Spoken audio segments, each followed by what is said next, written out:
പരിശുദ്ധ ഖുർആൻ മുസ്ലിങ്ങളെ സംബന്ധിച്ചിടത്തോളം അല്ലാഹു സുബ്ഹാനഹു വ തആല നൽകിയ ഏറ്റവും വലിയ അനുഗ്രഹവും ഏറ്റവും വലിയ സമ്മാനവുമാണ്.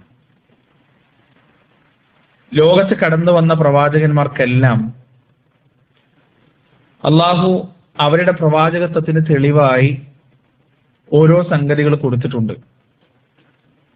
ഇപ്പൊ തുടക്കം തൊട്ടുള്ള പ്രവാചകന്മാരെ നമ്മൾ നോക്കുകയാണെങ്കിൽ മഹാനായ സ്വാലിഹ് നബി അലൈഹി സ്വലാത്തു വസ്സലാം അദ്ദേഹം തന്റെ സമുദായത്തോട് ദഅവത്ത് നടത്തിയപ്പോൾ അവർ പാറക്കൂട്ടത്തിനിടയിൽ ഒരു ഒട്ടകത്തെ അത്ഭുതകരമായി കൊണ്ടുവന്നാൽ നിന്റെ പ്രവാചകത്വം ഞങ്ങൾ അംഗീകരിക്കാതെ പറഞ്ഞു.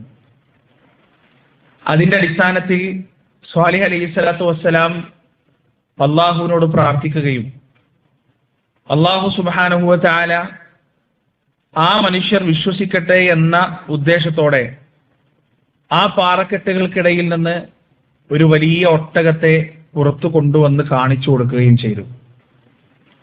ഇങ്ങനെ ലോകത്ത് കടന്നു വന്ന എല്ലാ പ്രവാചകന്മാർക്കും അല്ലാഹു സുബ്ഹാനഹു വ തആല എന്ത് കൊടുത്തിട്ടുണ്ട്? അവർ കേവലം പ്രവാചകത്വം അവകാശവാദം ഉന്നയിക്കുന്ന ആളുകൾ മാത്രമല്ല, അവർ യഥാർത്ഥത്തിൽ അമാനുഷികമായ വെളിപാടുകൾ, അമാനുഷികമായ സന്ദേശങ്ങൾ ആകാശലോകത്ത് നിന്ന് സ്വീകരിക്കുന്നവരാണ് എന്നതിന്റെ തെളിവായിട്ടാണ് അല്ലാഹു സുബ്ഹാനഹു വ തആല ഈ അത്ഭുതങ്ങളൊക്കെ കൊടുക്കുന്നത്. പക്ഷേ അല്ലാഹു ഈ അത്ഭുതങ്ങൾ കൊടുക്കുമ്പോൾ അള്ളാഹുവിന്റെ ഒരു രീതി എന്ന് പറയുന്നത് ഒരു റാൻഡംലി എന്തെങ്കിലൊക്കെ ഒരു സംഗതി അങ്ങോട്ട് കൊടുക്കുക, എന്നിട്ട് ഒരു ഉത്തരവാദിത്വം അങ്ങ് പൂർത്തീകരിക്കുക എന്ന രീതിയിലല്ല അള്ളാഹു സുബ്ഹാനഹു വ തആല ഒരിക്കലും ഒരു സമുദായത്തെ വിശ്വസിപ്പിക്കാനുള്ള അത്ഭുതങ്ങൾ പ്രവാചകന്മാർക്ക് കൊടുക്കുന്നത്. മറിച്ച് അള്ളാഹു ഒരു പ്രവാചകൻ ഒരു മുഅ്ജിസത്ത് കൊടുക്കുമ്പോൾ, മുഅ്ജിസത്ത് എന്നാണ് അതിന് പറയാ, പ്രവാചകന്മാർക്ക് ലഭിക്കുന്ന സാധാരണക്കാർക്കില്ലാത്ത അള്ളാഹുവിലൂടെ വെളിവാകുന്ന അത്ഭുത സിദ്ധികൾ, അതിന് മുഅ്ജിസത്ത് എന്നാണ് പറയുക. ഈ മുഅ്ജിസത്തുകൾ ഒരു ബന്ധവുമില്ലാത്ത മുഅ്ജിസത്തുകൾ കാണിക്കുക എന്നുള്ളതല്ല അള്ളാഹുവിന്റെ ലക്ഷ്യം, അള്ളാഹുവിന്റെ രീതി. മൂസാ അലൈഹി സ്വലാത്തു വസ്സലാമിന് കൊടുത്ത മുഅ്ജിസത്തുകൾ എന്താണ് എന്ന് നമുക്ക് വളരെ കൃത്യമായി അറിയാം. അള്ളാഹു സുബ്ഹാനഹു വ തആല മൂസാ നബിയെ ആ പറയപ്പെടുന്ന പർവ്വതത്തിന്റെ മുകളിലേക്ക് വിളിച്ച് ആ വെളിച്ചം കണ്ടിടത്തേക്ക് മൂസാ അലൈഹി സ്വലാത്തു വസ്സലാം എത്തി അള്ളാഹുവുമായി സംസാരിച്ച് ഞാൻ അള്ളാഹുവാണ്, ഞാൻ നിന്നെ എനിക്ക് വേണ്ടി തെരഞ്ഞെടുക്കുന്നു എന്ന കാര്യങ്ങളൊക്കെ സംസാരിച്ചതിന് ശേഷം മൂസാ നബിയോട് അള്ളാഹു ചോദിക്കുന്നുണ്ട്, വമാ തിൽക ബിയമീനിക യാ മൂസ, മൂസ എന്താ നിന്റെ വലത് കയ്യിൽ നീ എന്താണ് പിടിച്ചിരിക്കുന്നത്, എന്താണ് നിന്റെ വലത് കയ്യിൽ ഉള്ളത്? അപ്പൊ മൂസാ നബി മറുപടി പറയുന്നുണ്ട്, ഖാല ഹിയ അസായി, അതെന്റെ വടിയാണ്. ആ വടി കൊണ്ട് എനിക്ക് പല ആവശ്യങ്ങളുണ്ട്. ഞാൻ എൻ്റെ ആടുകൾക്ക് പച്ചിലകൾ അടിച്ചിട്ട് കൊടുക്കാനും അതുപോലെ എൻ്റെ പല ആവശ്യങ്ങളും വലിയ ഫീഹ മആരിബു ഉഖ്റ, എൻ്റെ പല ആവശ്യങ്ങളും നിർവഹിക്കുന്നതിന് വേണ്ടി ഞാൻ ഉപയോഗിക്കുന്ന എൻ്റെ ഒരു വടിയാണിത് എന്ന് അള്ളാഹുവിനോട് മൂസാ അലൈഹി സ്വലാത്തു വസ്സലാം പറയാണ്. അപ്പൊ അള്ളാഹു മൂസാ നബിയോട് പറയാണ്, മൂസാ എന്നാ നീ ആ വടി ഒന്ന് താഴേക്കിട്. അള്ളാഹുവിന്റെ കൽപ്പന പ്രകാരം മൂസാ നബി ആ വടി താഴേക്കിട്ടപ്പോൾ അത് ജീവനുള്ള പാമ്പായി മാറാണ്. മൂസാ നബി പോലും ഭയപ്പെട്ടു പോയി എന്നാണ്, ബേജാറായി പോയി എന്നാണ്. അള്ളാഹു പിന്നീട് പറയുന്നത് ആ പാമ്പിനെ പിടിക്കാനാണ്. ആ പാമ്പിനെ പിടിക്കാൻ അള്ളാഹു പറഞ്ഞിട്ട് മൂസാ അലൈഹി സ്വലാത്തു വസ്സലാം തെല്ലൊരു ബേജാറോടെ ആ പാമ്പിനെ പിടിച്ചപ്പോൾ അത് വീണ്ടും പഴയതുപോലെ വടിയായി മാറി. പിന്നീട് മൂസാ നബിയോട് അള്ളാഹു പറഞ്ഞു, വദ്ദും യദക ഇലാ ജനാഹിക്, നിന്റെ വലത് കൈ നിന്റെ കക്ഷത്തിലേക്ക് ഒന്ന് വെക്കാം, എന്നിട്ടത് പുറത്തേക്ക് എടുക്കാം. ആ സമയം അത് പ്രകാശിക്കുന്നതായി നിനക്ക് കാണാൻ സാധിക്കും. അങ്ങനെ മൂസാ നബി തന്റെ വലത് കൈ കക്ഷത്തിലേക്ക് വെച്ച് പുറത്തേക്ക് എടുത്തപ്പോൾ ആ വലത് കൈ പ്രകാശിക്കുന്നതായി കണ്ടു.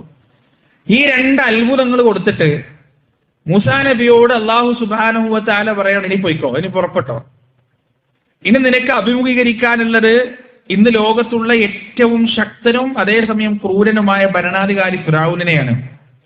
അതേസമയം നിന്റെ മുന്നിലുള്ള വേറെ ഉത്തരവാദിത്വം എന്ന് പറയുന്നത് ആ ഫിറഔനിന്റെ കരാളഹസ്തങ്ങളിൽ നിന്ന് ഇസ്രായേലികളെ മോചിപ്പിക്കുക എന്നുള്ളതാണ്. അങ്ങനെ മൂസാ അലൈഹി സ്വലാത്തു വസ്സലാം പുറപ്പെടാൻ.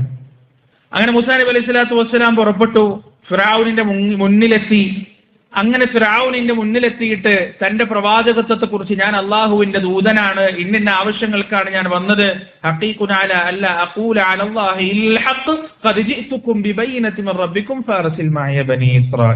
ഞാനൊരു സത്യവും കൊണ്ടാണ് നിന്റെ അടുത്ത് വന്നത്, ഇസ്രായേലി മക്കൾ വെറുതെ വിടണം. അടുത്ത ചോദ്യം എന്താണെന്ന് പറയാം ഫിർഔനിന്റെ, ഇപ്പൊ നീ പ്രവാചകൻ എന്ന് പറയുന്നത് എനിക്കും വേണമെങ്കിൽ പ്രവാചകനാണെന്ന് പറയാലോ. ഫിർഔന്റെ തിരിച്ചുള്ള ചോദ്യമാണ്, നീ പറയുന്ന സംഗതികൾക്ക് എന്തെങ്കിലും തെളിവുണ്ടോ?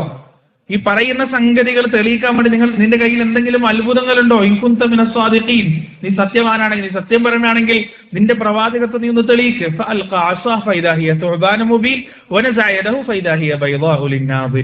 അവിടെ മൂസാ അലൈഹി സ്വലാത്തു വസ്സലാം തന്റെ വടി താഴേക്കിട്ട് കാണിച്ചു കൊടുത്തു, തന്റെ കൈ കക്ഷത്തിൽ വെച്ച് പുറത്തേക്ക് കാണിച്ചു കൊടുത്തു.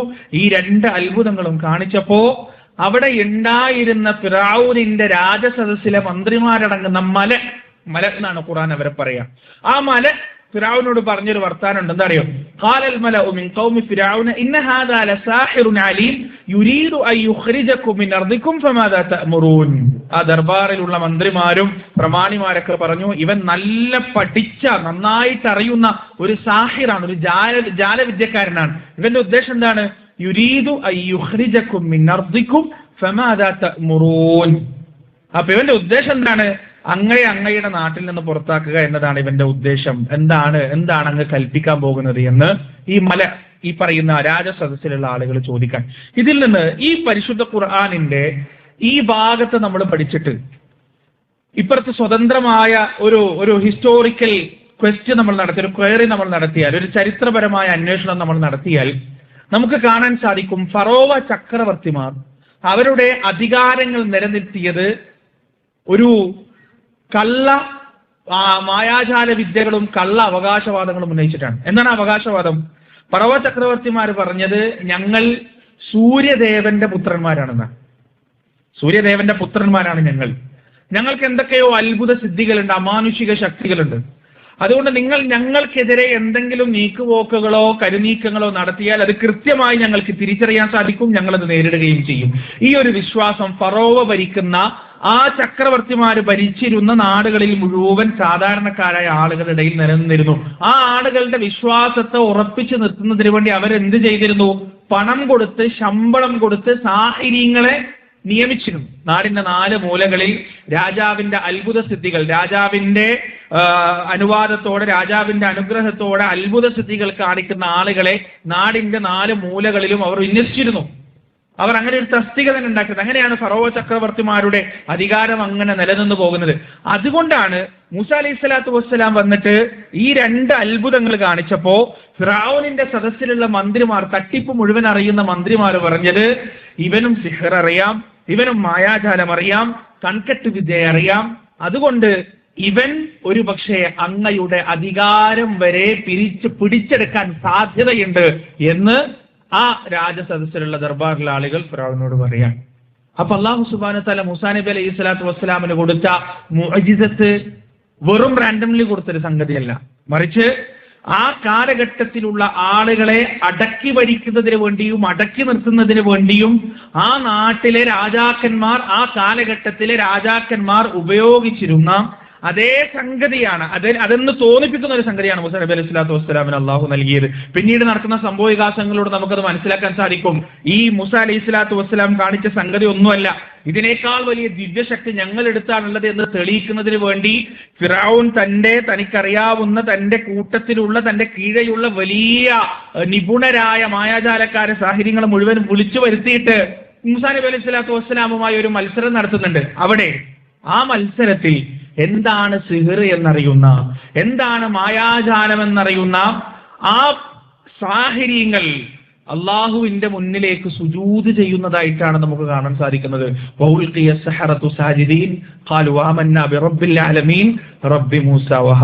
സാഹിര്യങ്ങൾ മുഴുവൻ വിശ്വസിച്ചു എന്നുള്ളതാണ്. ഇനി ഈസാ നബി അലൈഹി സ്വലാത്തു വസ്സലാമിന്റെ കാലഘട്ടത്തിലേക്ക് വരാം. റോമാ സാമ്രാജ്യത്തിന്റെ ഒരു പ്രവിശ്യയിലേക്കാണ് ഈസാ നബി അലൈഹി സ്വലാത്തു വസ്സലാം വരുന്നത്. റോം എന്ന് പറഞ്ഞാൽ അന്നത്തെ കാലഘട്ടത്തിൽ അവരുടെ സമകാലീനരായ മറ്റു സാമ്രാജ്യങ്ങൾ തട്ടിച്ചു നോക്കുമ്പോൾ ആ കാലഘട്ടത്തിൽ മെഡിക്കൽ സയൻസ് ഏറ്റവും കൂടുതൽ പുരോഗമിച്ചിരുന്ന, വൈദ്യശാസ്ത്രം ഏറ്റവും കൂടുതൽ പുരോഗമിച്ചിരുന്ന ഒരു സാമ്രാജ്യമാണ് റോം എന്ന് പറയുന്നത്. ആ റോമിന്റെ ഒരു പ്രവിശ്യയിലേക്ക് ഈസാ നബി അലൈഹി സ്വലാത്തു വസ്സലാമിനെ പറഞ്ഞയക്കുമ്പോൾ ഈസാ അലൈഹി സ്വലാത്തു വസ്സലാമിന് അള്ളാഹു കൊടുത്ത മുഅ്ജിസത്ത് എന്താണ്? എന്തെങ്കിലും ഒരു മുഅ്ജിസത്ത് കൊടുക്കല്ല. ഈസാ അലൈഹി സ്വലാത്തു വസ്സലാം പറഞ്ഞത് എന്താണ്? ഞാൻ നിങ്ങളുടെ വെള്ളപ്പാണ്ടുള്ളവരെ ഞാൻ സുഖപ്പെടുത്താം, കുഷ്ഠരോഗമുള്ളവരെ ഞാൻ സുഖപ്പെടുത്താം, അന്ധന് ഞാൻ കാഴ്ച തിരിച്ചു നൽകാം, ജീവൻ നഷ്ടപ്പെട്ട ആളുകൾക്ക് ഞാൻ ജീവൻ തിരിച്ചു നൽകാം.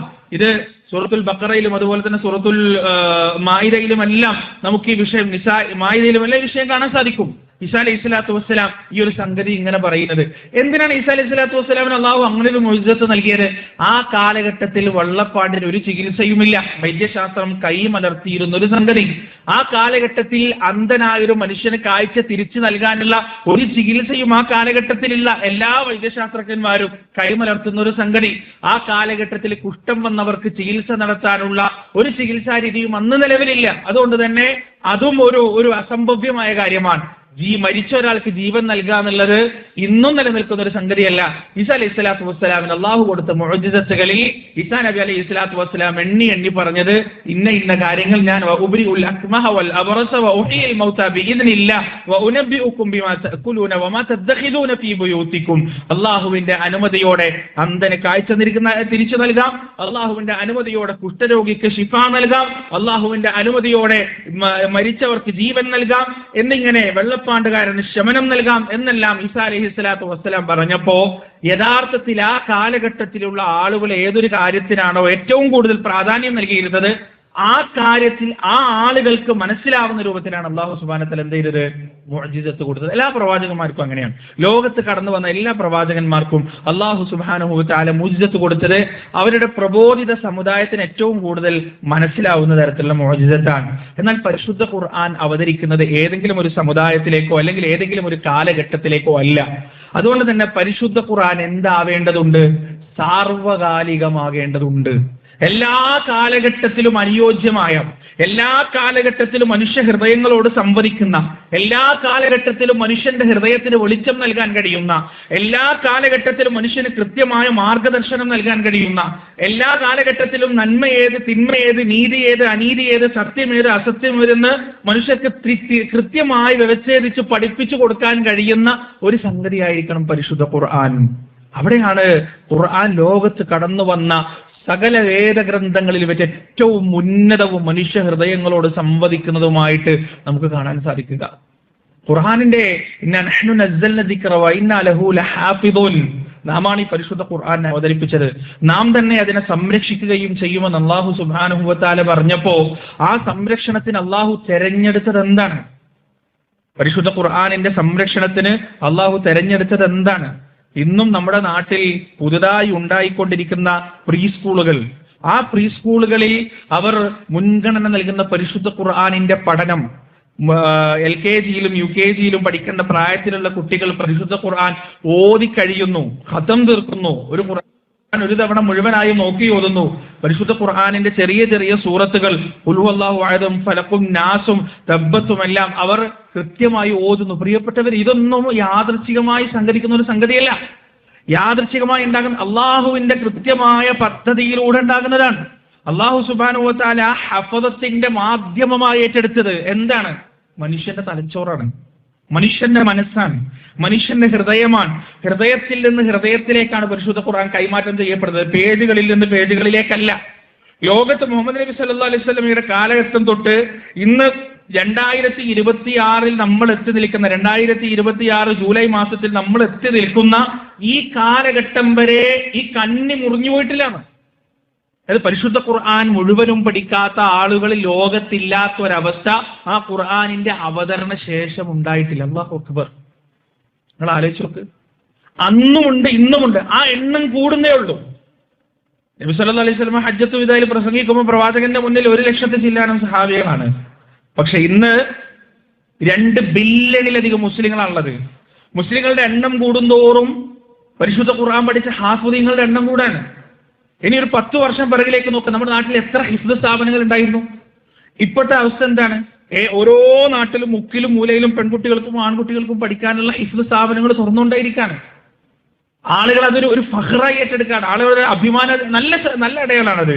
ഹിഫ്ദ് സ്ഥാപനങ്ങൾ ഇതൊക്കെ അള്ളാഹുവിന്റെ സുന്നത്താണ്, അള്ളാഹുവിന്റെ ഇടപെടലാണ്.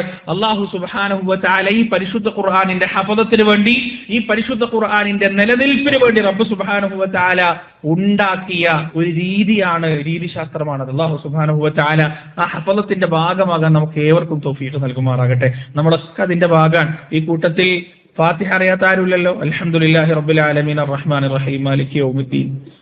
ഇഖ്ലാസ് അറിയാത്ത ആരുമില്ലല്ലോ, ഫലക്ക് അറിയാത്ത ആരുമില്ലല്ലോ, നാസ് അറിയാത്ത ആരുമില്ലല്ലോ.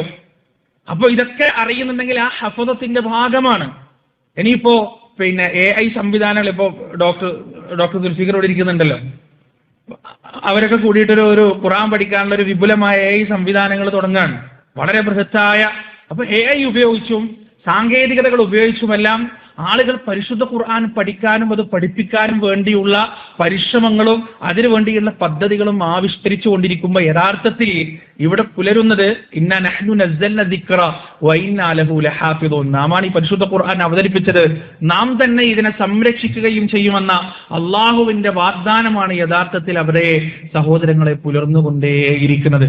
ഇനി ഖുർആൻ ഇറങ്ങുന്ന കാലഘട്ടത്തിലുള്ള മനുഷ്യരോട് എങ്ങനെയാണ് ഖുർആൻ സംസാരിച്ചത്, ഇന്നത്തെ കാലഘട്ടത്തിൽ മനുഷ്യരോട് എങ്ങനെയാണ് പരിശുദ്ധ ഖുർആൻ സംസാരിക്കുന്നത്? സുബ്ഹാനല്ലാഹ്, ഭയങ്കര അത്ഭുതമാണത്, ഭയങ്കര അത്ഭുതം. ഖുർആൻ ഇറങ്ങുന്ന കാലഘട്ടം എന്ന് പറയുന്നത് 6-ാം നൂറ്റാണ്ടാണ്. ശാസ്ത്രമോ സാങ്കേതിക വിദ്യയോ ഒന്നും വികസിച്ചിട്ടില്ലാത്തൊരു കാലഘട്ടം. പക്ഷെ അന്നത്തെ ആളുകൾക്ക് ഉണ്ടായിരുന്നൊരു സംഗതി ഉണ്ടായിരുന്നു. അന്നത്തെ ആളുകൾക്ക് വളരെ പാഷനായിട്ടുണ്ടായിരുന്ന, അന്നത്തെ ആളുകൾ വളരെ സ്നേഹിച്ചിരുന്ന ഒരു സംഗതി ഉണ്ടായിരുന്നു, കവിതകളാണ്. ഇന്നും അറബി കോളേജുകളിൽ ഇമ്രുൽ കൈസിന്റെ ഒക്കെ കവിതകൾ പഠിപ്പിക്കുന്നുണ്ട്. അറബി ഭാഷ നന്നായി പഠിക്കണം എന്നുണ്ടെങ്കിൽ ഇമ്രുൽ കൈസിന്റെ കവിതകൾ പഠിക്കണം എന്ന ഒരു ചിന്ത അടുത്ത കാലം വരെ ആളുകൾക്ക് ഉണ്ടായിരുന്നു. അറബിയിലെ പഴയ കവിതകൾ, മുഅല്ലഖാത്തുകളുണ്ട്. ഈ കഅബയുടെ പുറത്ത് ഇങ്ങനെ കെട്ടിത്തൂക്കി വെക്കുന്ന ആ ഏറ്റവും നല്ല കവിതകൾ, ആ കവിതകളൊക്കെ യഥാർത്ഥത്തിൽ അവർക്ക് സാഹിത്യത്തോടുള്ള, കവിതകളോടുള്ള, ആ എഴുത്തുകളോടുള്ള സ്നേഹമാണ് യഥാർത്ഥത്തിൽ കാണിക്കുന്നത്. പരിശുദ്ധ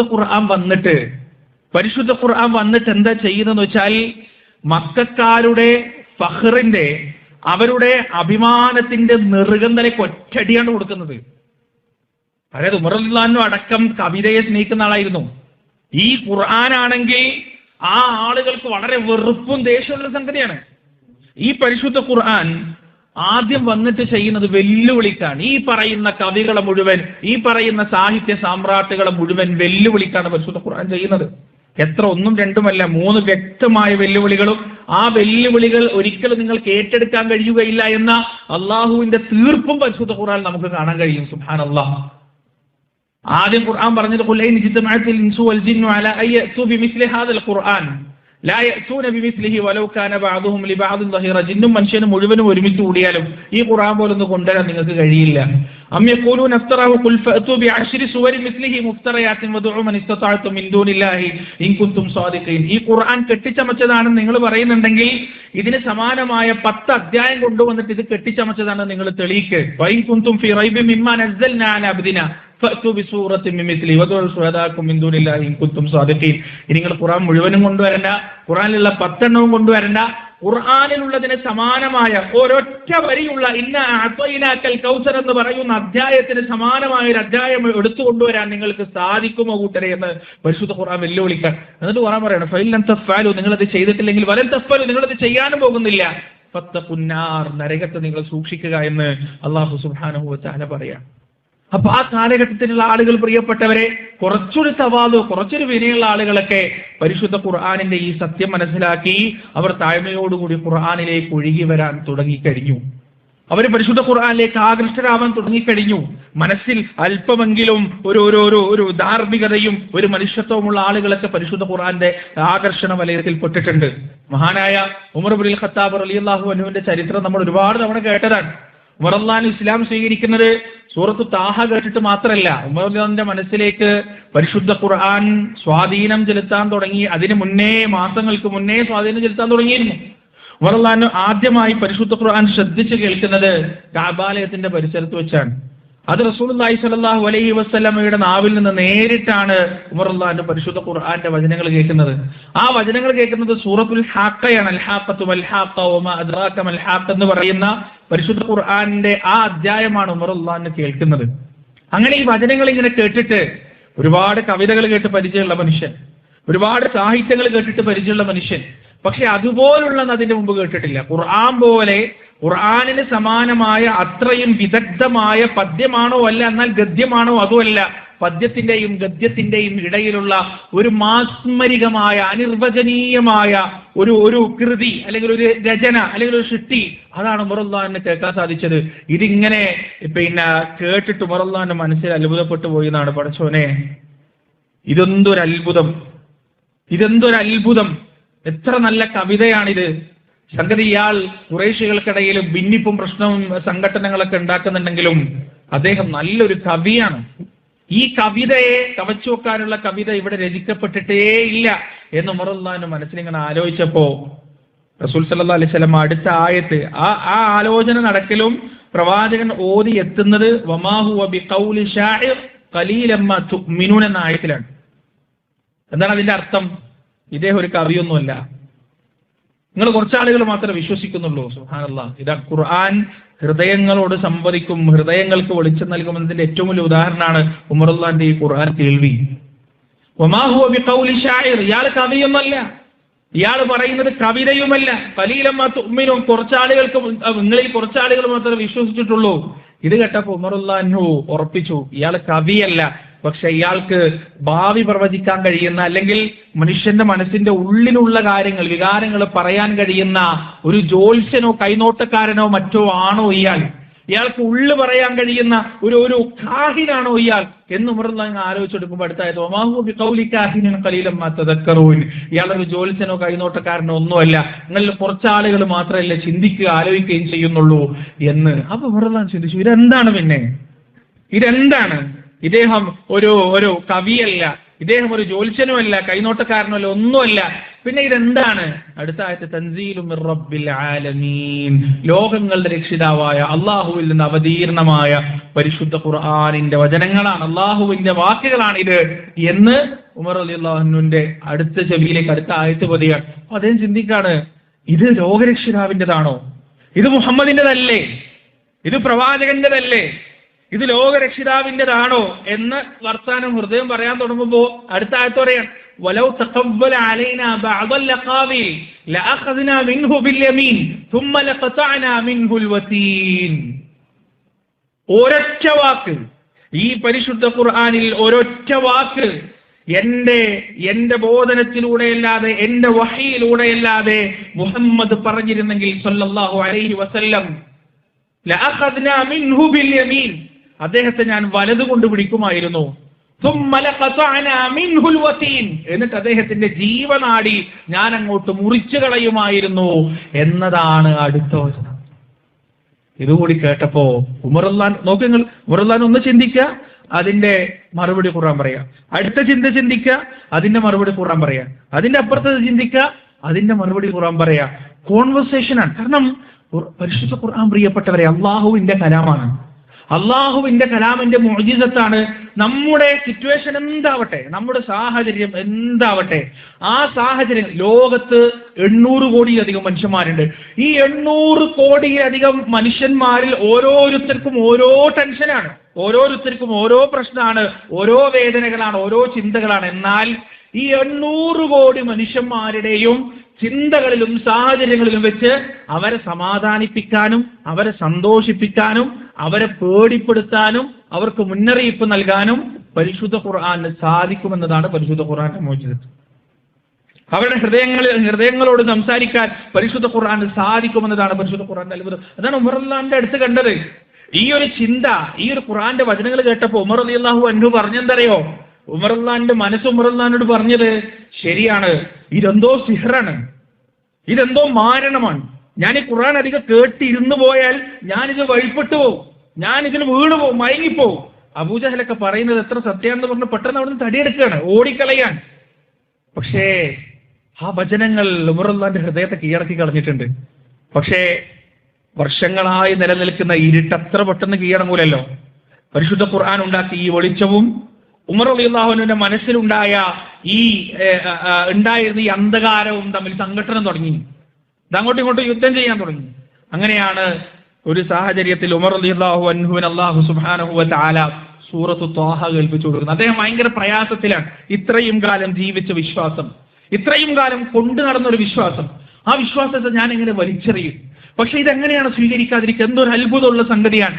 ഈ സംഘട്ടനത്തിനിടയിലാണ് പരിശുദ്ധ ഖുർആൻ വീണ്ടും വേറൊന്നാന്റെ മനസ്സിലോട് സംസാരിക്കുന്നത്. ത്വാഹാ മാ അൻസൽനാ അലൈക്കൽ ഖുർആന ലിതശ്ഖാ ഇല്ലാ തദ്കിറതൻ ലിമൻ യഖ്ശാ തൻസീലൻ മിമ്മൻ ഖലഖൽ അർദ വസ്സമാവാതിൽ ഉലാ അർറഹ്മാനു അലൽ അർശി ഇസ്തവാ മാ അൻസൽനാ അലൈക്കൽ ഖുർആന ലിതശ്ഖാ. വേദനിക്കാൻ വേണ്ടിയിട്ടല്ല ഈ പരിശുദ്ധ ഖുർആന്റെ അവതരണം ഉണ്ടാകും. നോക്ക് എത്ര കൃത്യമായിട്ടാണ് ആ മനുഷ്യന്റെ മനസ്സിനോട് ഖുർആൻ സംസാരിക്കുന്നത്. മാ അൻസൽനാ അലൈക്കൽ ഖുർആന ലിതശ്ഖാ, വേദനിക്കാൻ വേണ്ടിയിട്ടല്ല ഈ ഖുർആൻ അവതരിപ്പിച്ചത്. ഇല്ലാ തദ്കിറതൻ ലിമൻ യഖ്ശാ, പേടിക്കുന്ന ആളുകൾക്ക് കൃത്യമായ മുന്നറിയിപ്പ് നൽകുന്നതിന് വേണ്ടിയിട്ടാണ് ഈ പരിശുദ്ധ ഖുർആന്റെ അവതരണം ഉണ്ടാകുന്നത്. തൻസീലൻ മിമ്മൻ ഖലഖൽ അർദ വസ്സമാവാതിൽ ഉലാ, ആകാശങ്ങളെയും ഉയർന്ന ആകാശങ്ങളെയും ഭൂമിയെയും സൃഷ്ടിച്ച് സംവിധാനിച്ച് പരിപാലിക്കുന്ന ലോകരക്ഷിതാവിന്റെ അവതരണമാണ് ഈ പരിശുദ്ധ ഖുർആൻ എന്ന് പറഞ്ഞപ്പോ ഉമർ റളിയല്ലാഹു അൻഹുവിന്റെ മനസ്സിലുള്ള ഇരുട്ട് അവസാനിച്ചു. ആ ഉമർ റളിയല്ലാഹുവിന്റെ മനസ്സിലുണ്ടായിരുന്ന പരിശുദ്ധ ഖുർആൻ ഉണ്ടാക്കിയ വെളിച്ചം പൂർണ്ണമായും പടർന്നു പിടിച്ചു. അർക്കമിന്റെ വീട്ടിലേക്ക് പോയി റസൂലുള്ളാഹി സ്വല്ലല്ലാഹു അലൈഹി വസല്ലമക്ക് ബൈഅത്ത് ചെയ്തു. അഷ്ഹദു അല്ലാ ഇലാഹ ഇല്ലല്ലാഹു വഅഷ്ഹദു അന്ന മുഹമ്മദ് റസൂലുള്ളാഹി എന്ന് പറഞ്ഞ് ഇസ്ലാം സ്വീകരിക്കുകയും ചെയ്തു. ഇങ്ങനെയാണ് പരിശുദ്ധ ഖുർആൻ മനുഷ്യ മനസ്സുകളോട് സംസാരിക്കുക. അത് ഏത് ആയത്താണ്, ഏത് രീതിയിലാണ് സംസാരിക്കുക എന്ന് ഒരിക്കലും പറയാൻ സാധിക്കില്ല പ്രിയപ്പെട്ടവരെ. പരിശുദ്ധ ഖുർആനെ സ്നേഹിക്കുന്ന ആളുകൾക്ക് ഖുർആൻ ഒരുപാട് നല്ല നല്ല അനുഭവങ്ങൾ നൽകുമെന്ന കാര്യത്തിൽ യാതൊരു സംശയവുമില്ല. അബ്ബാദ് ബിൻ ബിശ്ർ റളിയല്ലാഹു അൻഹു, അദ്ദേഹത്തിന്റെ ഒരു സംഭവം നമുക്ക് കാണാൻ കഴിയും.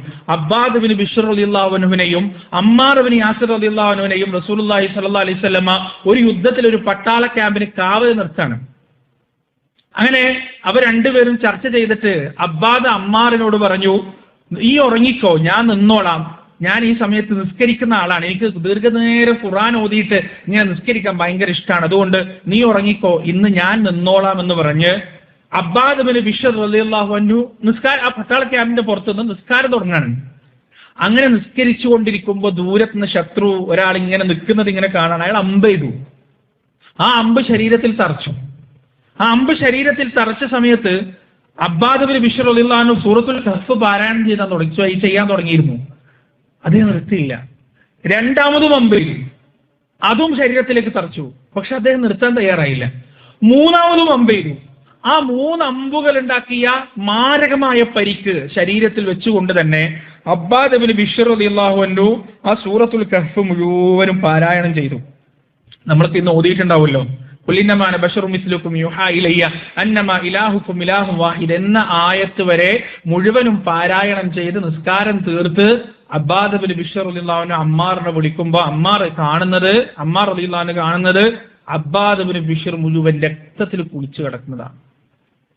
അമ്മാർ റളിയല്ലാഹു അൻഹു ചോദിച്ചു, അല്ല അബ്ബാദ്, ഒരു ശബ്ദമെങ്കിലും ഉണ്ടാക്കിക്കൂടായിരുന്നോ? ഒന്നെന്നെ വിളിച്ചൂടായിരുന്നോ?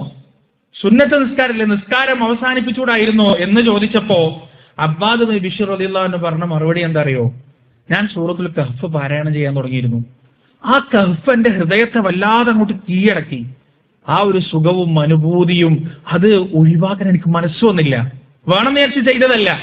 പക്ഷെ അമ്പ് തറച്ചു കയറിയിട്ട് പോലും, ആ അമ്പ് ശരീരത്തിലേക്ക് തുളച്ചു കയറിയിട്ട് പോലും പരിശുദ്ധ ഖുർആൻ നൽകുന്ന ആ ആസ്വാദനത്തെ ഒഴിവാക്കാൻ അബ്ബാദ് റളിയല്ലാഹു അൻഹുവിന് മനസ്സ് വന്നില്ല എന്നുള്ളതാണ്. ഇത് കേൾക്കുമ്പോൾ നമ്മൾ വിചാരിക്കും ഇതൊക്കെ എക്സാജറേഷൻ അല്ലേ, ഇതൊക്കെ ഒരു അതിശയോക്തിയല്ലേ? അല്ല. ഖുർആനുമായി ബന്ധമുള്ള, ഖുർആനുമായി അഭേദ്യ ബന്ധമുള്ള ആളുകൾക്ക് ഇതിന്റെ ചെറിയ രീതിയിലുള്ള അനുഭവങ്ങളെങ്കിലും കിട്ടിയിട്ടുണ്ടാവും. ചില സമയത്ത് ഖുർആനിന്റെ നമ്മുടെ മനസ്സിനൊന്ന് കീഴടക്കാൻ ചില വചനങ്ങൾ മനസ്സിനെ കീഴടക്കി കളയും. ഇപ്പൊ സൂറത്ത് യൂസുഫ് ഒക്കെ ഓതുന്ന സമയത്ത് ചിലപ്പോൾ നല്ല കാര്യമാണെങ്കിൽ, നല്ല പാരായണാണെങ്കിൽ നമുക്ക് ആ സൂറത്തിന്റെ മുഴുവൻ അർത്ഥം അറിയെങ്കിലുണ്ടല്ലോ, ഒരു ബ്ലിസ്ഫുൾ ഫീലിംഗ് ആണ്. ആ കഥ ഇങ്ങനെ കേട്ടു പോവാൻ, ആ ചരിത്രം ഇങ്ങനെ കേട്ടു പോവാൻ നമുക്ക് വേറൊരു ഡിസ്ട്രാക്ഷനും വരില്ല. നിസ്കാരം തീരുന്നത് അറിയില്ല. നല്ല ഖിറാഅത്ത് അതേസമയം നമുക്ക് ആ പരിശുദ്ധ ഖുർആനിന്റെ അർത്ഥവും കൂടി അറിയാമെന്നുണ്ടെങ്കിൽ നമ്മൾ അങ്ങനെ അതിൽ ലയിച്ചു പോകും. തറാവീഹ് ചിലപ്പോൾ റമദാനിലേക്കാണെങ്കിൽ തറാവീഹ് നിസ്കാരം തീരുന്നത് അവസാനിക്കുന്നത് നമ്മൾ അറിയാതെ പോകും. തീർന്നു കഴിഞ്ഞാൽ പടച്ചോനെ പെട്ടെന്ന് തീർന്നല്ലോ എന്ന് ചിന്തിച്ചു പോകും. പലപ്പോഴും നിസ്കാരത്തെ കുറച്ചുകൂടി ഓതിയിരുന്നെങ്കിൽ എന്ന് ചിന്തിച്ചു പോകും. അതിനെന്ത് വേണം? ഒന്ന് നല്ല കാര്യമാവണം. റസൂലുള്ളാഹി സ്വല്ലല്ലാഹു അലൈഹി വസല്ലം പറഞ്ഞതുപോലെ ഈണത്തിൽ ഖുർആൻ ഓതണം, അങ്ങനെ ഓതാൻ പറ്റുന്ന ആളാവണം. 2 ഈ ഖുർആൻ പറയുന്നത് എന്താ നമുക്ക് തിരിയണം. ഈ ഖുർആൻ എന്താണ് പറയുന്നത് എന്ന് നമുക്ക് മനസ്സിലാവണം. ഇത് രണ്ടും കൂടി ഒത്തുവന്നാൽ പരിശുദ്ധ ഖുർആൻ വളരെ സുന്ദരമായി ആസ്വദിക്കാൻ നമുക്ക് സാധിക്കും. ഇപ്പോ റമദാനിലൊക്കെ ഒരു ദിവസം 10 ജുസ് ഓതുന്ന ആളുകളുണ്ട്, ഒരു ദിവസം 15 ജുസ് ഓതുന്ന ആളുകളുണ്ട്, ഒരു ദിവസം 20 ജുസുവിന്റെ അടുത്ത് ഓതുന്ന ആളുകളെ എനിക്ക് പേഴ്സണലി അറിയാം. 3 ദിവസത്തിൽ കുറഞ്ഞ് പരിശുദ്ധ ഖുർആൻ ഓതി തീർക്കാൻ പാടില്ല എന്ന കൗലൊക്കെ ഉണ്ടെന്നുണ്ടെങ്കിലും അത് പറ്റുമെന്ന് പറയുന്ന പണ്ഡിതന്മാരുണ്ട്. 2 ദിവസം കൊണ്ടൊക്കെ, ഒരു ദിവസം 24 മണിക്കൂർ കൊണ്ട് ഖുർആൻ ഓതി തീർക്കുന്ന ആളുകളൊക്കെ റമദാനിലുണ്ട്. നിങ്ങൾ അവരോട് ചോദിച്ചു നോക്കുക, എങ്ങനെയാണ് നിങ്ങൾക്ക് ഇത്രയും സമയം ഇരിക്കാൻ കഴിയുന്നത്? അത് ഖുർആൻ ഉണ്ട്. ഖുർആൻ ചില സമയത്ത് മനസ്സിൽ അങ്ങനെ പിടിച്ചു വെക്കും. ഖുർആൻ ആ ഒരു ആസ്വാദനം നമുക്ക് കിട്ടിക്കഴിഞ്ഞാൽ മനസ്സിന് അവിടെ അങ്ങനെ ഒരു കാന്തിക ശക്തിയാണ്.